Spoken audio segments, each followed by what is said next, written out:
Hey, okay, so I'm going to kind of show you what it looks like on the student view.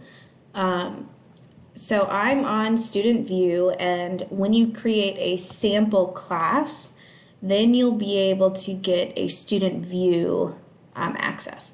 So once you create your sample class, all you have to do is go to the student icon on your desktop, and you will type in your Cobb County email address, and then you'll be able to see exactly, well, not exactly what I see, but you'll see like what your class is going to look like.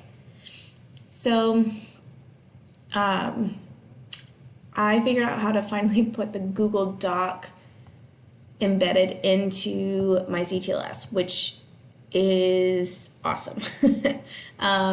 This right here already tells me that it's going to be beneficial, because what you can do is, this is just how I set it up, but I'm going to kind of show you how it works with what I have currently. So I've added these little icons down in the corners to kind of help navigate from slide to slide. Then I have different links as well that takes them to different places. And so I would create like a video introduction, and then one of my first activities would be for them to play around with this. So let's say they want to know more about today's stuff. So they would click Today Is, and it could take them here. And I mean, I might adjust these, but this is just what I saw in someone else's.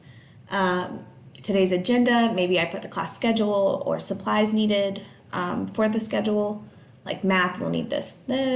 For ELA, you'll need these things, just to kind of help them with that. For important reminders, maybe they have like a project due at the end of the week and I just want to remind them of that, I'd put that there. Or they need to get something signed, there. Without having like a cute little student spotlight would be cute.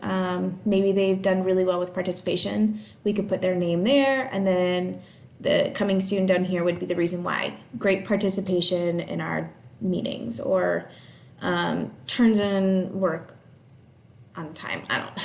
I don't know. We can figure something out or change that if you don't want that. Or this could be where we're slightly more individualized.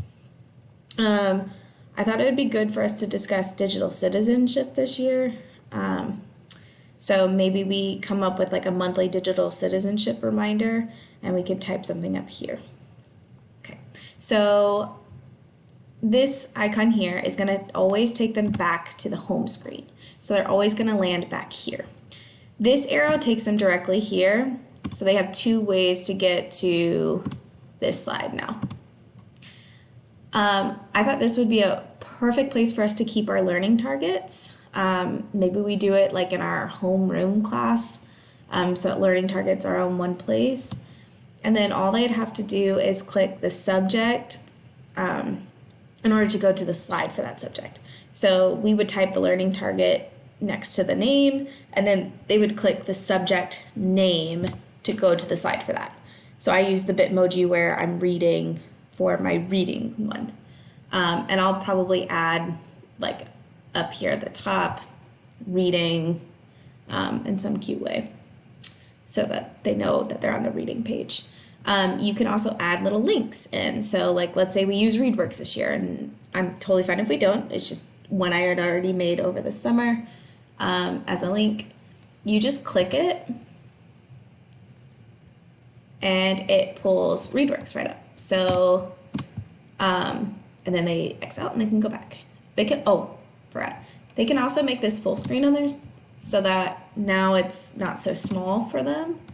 And I thought that was kind of cool. I also put these links here. I put a Cobb County so that it directly goes to parent view and student view access, which I thought would be a great way to link that so that they can easily get in. Less excuse. Shallow for Falls webpage would be this icon with the fox. It takes them to Clever, the C. This is Nearpod, and then this is Flipgrid. So I actually have my class Flipgrid there, and all they would do is log in with Microsoft through that. You can also embed Flipgrid into your class board. And I can show you that as well. But before I do that, I want to show you how easy it is to like add something to this without having to delete it and re-add it. So it automatically populates something new. So let's say I don't need Nearpod on this page anymore because we're not going to use it for a while. I would just pull up my Google slide and I would delete the Nearpod icon. And then you would just click the reload, or the student would. Maybe. No, it's not going to. Reload. I'm just going to refresh the page. That's the one thing. If they refresh the entire page, it's going to bump them all the way back out to classes. I discovered this little refresh reload button, which is really nice. So now you can see that the icon there is gone. So let's say you wanted to add something in, boom, done. Let's say you wanted to change the learning targets, or you forgot to real fast, change it real fast, and then whenever the kids refresh their page, it will automatically be done for them. So you don't have to go to your Google slide, type it in, change it, and then go into CTLS and delete what you already have here, and then put the embedded link back in. It's going to automatically do that for you, which I thought was really awesome and really helpful. And this is just a cute way to make our classrooms look a little cuter on CTLS. I'm discovering new things. I hope that was helpful.